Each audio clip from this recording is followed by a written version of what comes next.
Hi, I'm Doug, and I'm going to share with you how self-insured reporting helped me find the time and success to pursue the dreams I've always had of becoming a part-time professional wrestler.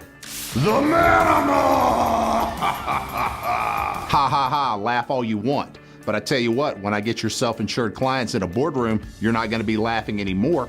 I'm going to say, show me where your broker gives you an updated renewal projection every single month. Oh, they don't do that. What about their reporting? Is this it here? This looks terrible. And by the way, this formula's wrong. Then I bring out my signature move, the binder. 3-ring.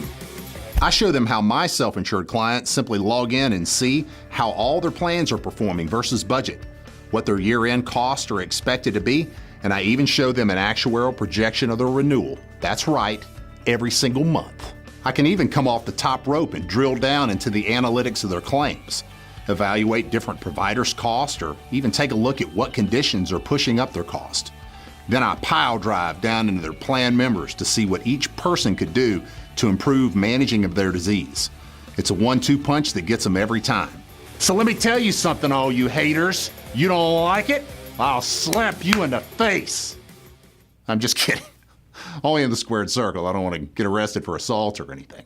Anyway, what I'm trying to say, peeps, is the game has changed. Keep using your slide rule in your spreadsheets, but just know I'm bringing the thunder.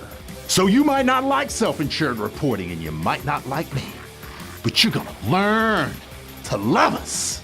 Learn how we can help you manage all of your self-insured plans at selfinsuredreporting.com.